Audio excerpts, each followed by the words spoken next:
May 7th, 2019, and this video is called Mutant Conjoined Flower Dwarf Iris. Now, I used to know a really big dwarf iris hybridizer in Cleveland named Willett. Unfortunately, he went to the Great Garden in the Sky years ago, but he used to hybridize lots of dwarf irises, and he had every color of the rainbow and every combination. It was so cool. And this was one of them. He sells seedlings, so I don't think this is a named variety, but the color is fantastic. Just unusual colors. It's like an olive color. And normally an iris has, I think these are called falls. These petals are falls. There's 3 of them. And you can see the beard. They call that the beard right in there. But this cluster of iris has got a ton of mutations on it. It's got an extra petal on this one. And they also have only 3 of these inside petals. But see how this has got 4 of them? But the one that blew me away is this one. This one has got 6 petals. 2, 4, 6. And look at the inside of this. This is a cluster in here. There are only supposed to be 3 of these inside. See that? 1, 2, 3. And you also, oh boy, what the hell? Yeah, those 3 and these. I mean, this is called crashing chromosomes and misguided mitosis, because the cells of plants and humans and everything, the DNA follows, it's like a code, a computer code. And you know when you have a corrupt computer code through viruses or something, your computer breaks. And that's exactly what's happening to plants. Now I'm wondering if this actually might be 3 flowers, because look at this. Doesn't it look like there's 3 flowers in there? So the code is crashing, and what I don't get is if people don't really care, but if this is happening to plants, tell me how it's not yet happening to humans.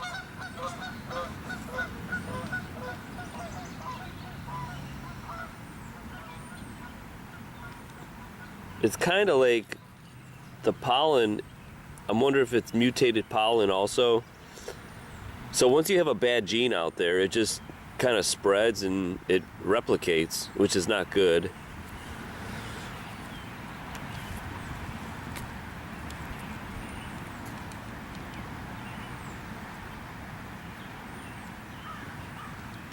I mean, can you see the difference between that and a normal one?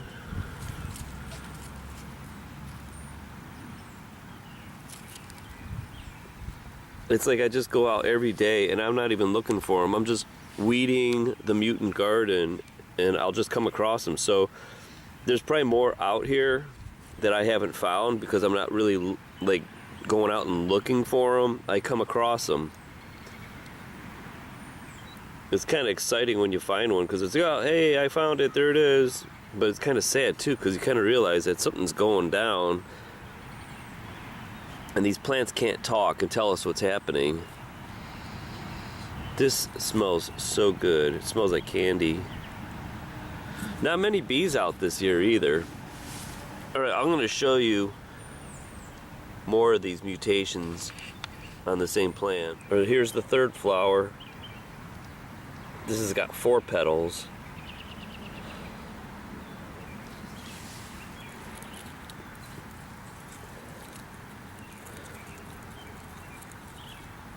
but it looks like the inside is normal.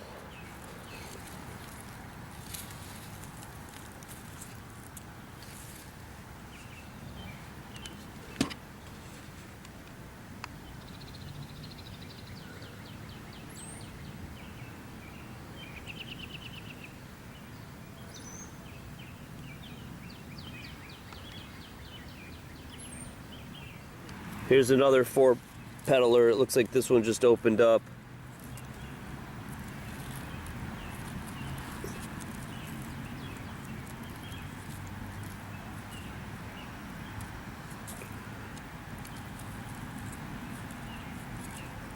Oh, this one does have an extra. Yeah, it does. There's 1, there's 2, there's 3. This one got split, but that's 3 and that's 4. And actually, look at this one has 1, 2, 3, 4. So that's got an extra, a whole extra petal, a full petal with reproductive organs in it. And that's kind of interesting. There's the hope he doesn't mind looking at it.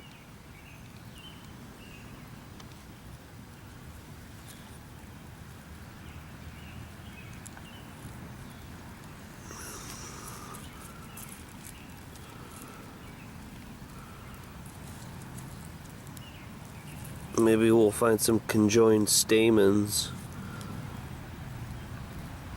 Maybe not.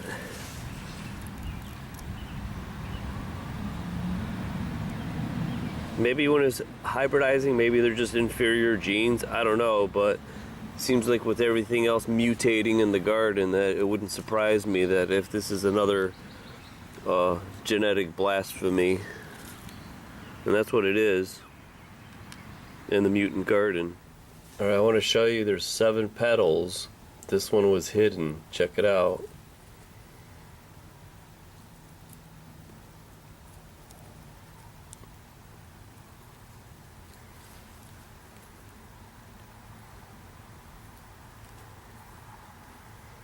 See that? Because it's got that pattern.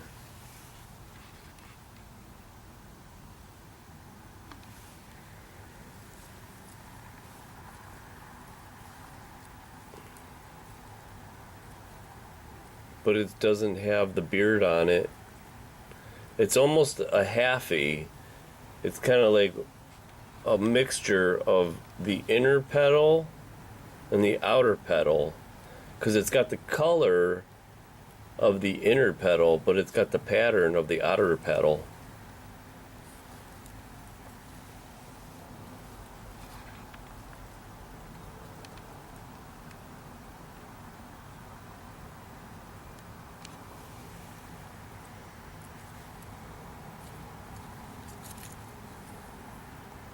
And there's the 3 inners with the stamens.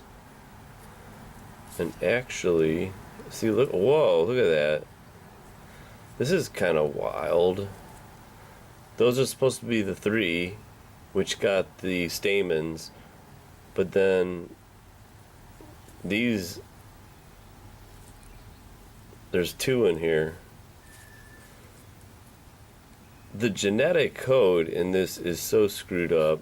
Poor thing.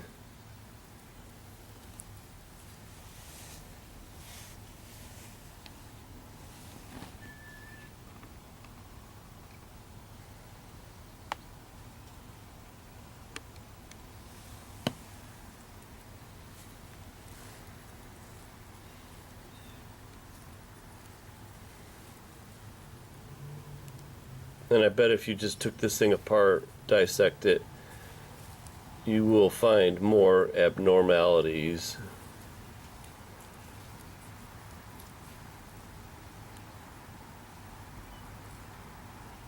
One, 2, 3.